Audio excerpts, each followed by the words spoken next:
Santa Mesa kasi may aasikasuhin sila Mama Gemma. Tapos kami ni Dins, papagupit na siya kasi nakita na niya dun sa comment section na may nagsabi daw na magpagupit na siya.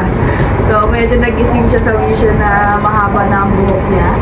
And may kukunin din kami salamin doon sa kwarto kasi naiwan po namin ang salamin doon. So tignan natin kung ano pa ang gagawin natin doon. Sana makapag-check ang readings ng cabinet sa SM. Tignan natin. So let's go, samahan niyo kami today. Time check pala guys, 9 AM. So maaga po kami gumising today. 8 pa lang gising na tayo. So maaga tayo magsa-start today. Maganda ang ating gising ngayon. Maganda ba ang gising mo? Oo, maganda. Tingnan mo naman tapos hindi pa ako patapang. Hindi pa atapan pa yung ano ng mukha ko, nagsandak ako. Ang dami ko ng milya guys. So, Ako nga. Gusto ko gusto ko magpa-facial, gusto magpa-puts pa, kaso no money po tayo. Next time. Baka naman. Joke lang. next time, ikalma mo girl. Makakarating ka din dyan. Magdamag tang mag-ano hanggang mapudpud yung mukha. Good morning po sa inyong lahat. Yes. Happy, blessed Thursday. Thank you po. Pahili ka na, nandiyan na yung grab. Tita outfit tayo today. Si Mama Gemma. Parang kahapon mo pa yung suot, girl. Tignan mo, nakita nila sa gym, ganyan suot mo. Hindi tayo maliligo sa Santa Mesa, guys. Sa Santa Mesa na daw po siya maliligo. Kasi hindi mo ibang damit ko. Side A, side B ka ha. Hindi na ako maliligo. Kasi ibang damit ko na doon eh. Hindi ko na nga diba? Kakain po muna tayo sa KFC bago magpagupit si Dins, tapos sila Mama Gemma.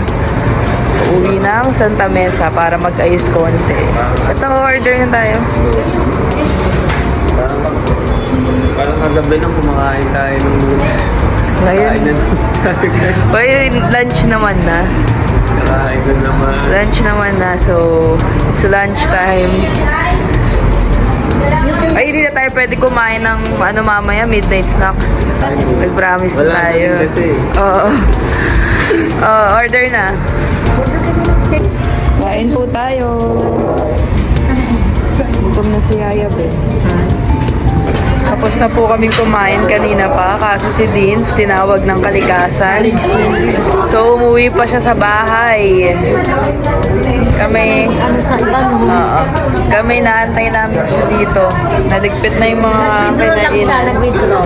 Nag-withdraw. Hindi na kami umuwi kasi magpapagupit siya. Diyan lang din, oh. So, sayang naman. Tapos sila Mama Gemma, aalis pa sila. Dito din yung way nila. So, kung uuwi sila, sayang. Dami ng tao, guys. Kanina wala pang tao. Naantay lang namin si Dins kasi mainit sa labas. Papagupit na si Dins. Ito mo na papasukin mo, hindi mo namamalayan. Ito yung sulat sa kanya pa rin ang sinusulat mo. Gusto mo K? Ha? Kai. Kai, okay. Sa comics, sino ang partner ni Ron? Sa klase ito rin. The study of life is data.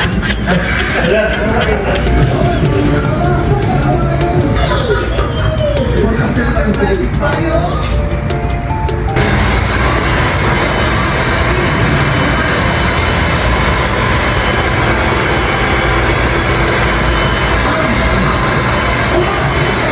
So, tapos na pong magpagupit si Dins. Time check, 2:20 PM na. At sila Mama Gemma may ginagawa pa. Tingnan niyo yung higaan namin ni Dins, guys.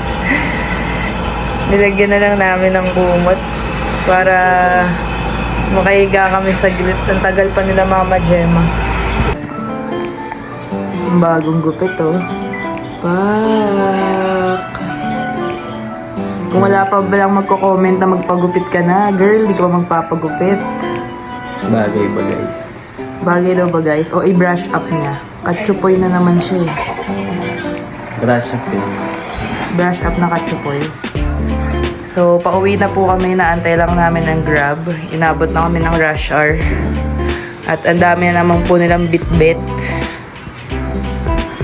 Kalat pa din po dito. Pero wala nang gamit masyado. Ito guys, dadali namin pagkadating ng tita ko from Taiwan kasi ipepesto pa po yan. Hindi siya pwedeng basta-basta dalhin at kung sino-sino magbubuhat. Si Mama Gemma lang po ang pwedeng bumuhat sa pictures at hindi sila pwedeng maguntugan. So, madami silang pamahiin po. Ikaw lang pwede maghawak ng pictures ma, di ba? So, maselan po. Kaya pag uwi pa ng tita ko, so nag-aantay lang po kaming Grab. Nakauwi na po kami, nag-gym na siya.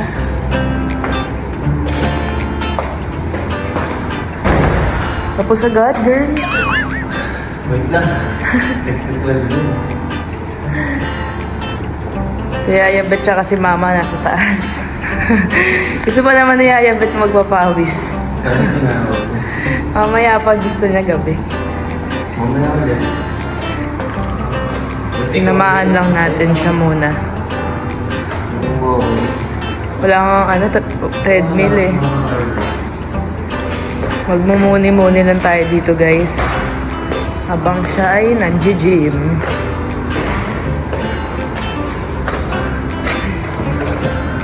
Walang view. So, magte-10 na po ng gabi at nagyayaan sila mag-swimming. Si Yaya Bet, dadalaw sa gym. Iniwan siya ni Dins kanina. Nag-gym na si Dins. Nasa ka ba kanina? Yung sa kapwa, sa likod. Magsabay na kayo lagi. Dat nga kayo ikaw din eh. Bukas, Yabet. Mag-gym tayo ulit. Dalhin natin yung speaker. Sige. Para ganahan. Ay, kaso lang walang data sa loob. Paano ka makakapag-sounds? Ang hina ng data dun eh. Tinry ko na. Oo. Pero tingnan natin. Ayan ang ating team. Lilipad na. Kanina ko yung nag-swimming. Kanina ko yung nag-swimming. Nung nag-gym ako. Mag-outing tayo. Abdo. Outing. Outing ng alas 10 na. Swimming ka na. Wala akong makita nga. Dinis na siya, oh. Particles. Particles. Tingnan natin sa loob. Talagang malinis. Swimming na kayo. Malinis na. Pwede na. Yabet, gusto mo mag-swimming? Grabe, 10 PM na po. Ngayon sila nagyaya. Sobrang linis na wala na. Yung mga particles dati. Lupit na yan. Laki din ang pool, ah. Bakit na? Lawak. Lawak, oh. Parang Olympic size eh. Oo. Yung sa kabila naman, ay gano'n. Pero mas maliwalas yung sa kabila, eh. kasi Open area, eh. Saan doon po ang gym, oh? Grabe, Doon. solo nyo ang pool. Sama. Si Tio na, oh. Ano, mag-gym ka? Swimming ka na lang. Ha? Swimming. Ayoko. O bukas na tayo mag-gym. Bukas na lang. Bukas na. Kana? 7-Eleven. 7-Eleven na tabang. Hike na lang lakad. Let's go! Kung ano-ano na lang niyayaya. Bukas morning. Nakaakyat na ang mga person. At si Yaya Bet kakain daw ng cake ni Rosie. 6-month cake. So, hahatiin muna natin. Si ano, nag-midnight snack na naman guys. Mamaya na natin i-video at baka ang hatiin natin. Uy, hati tayo dyan. Nag-midnight snack na naman. Hindi pa po midnight, 10 pa lang. Pinago pa niya sa tissue. Wala, hindi ko malala. Eh paano kasi hindi niya plastic sa 7-Eleven. Ang dami naming usok na dinaanan. So kakain daw sila. Ang ganda ng cake. Oh. Bye.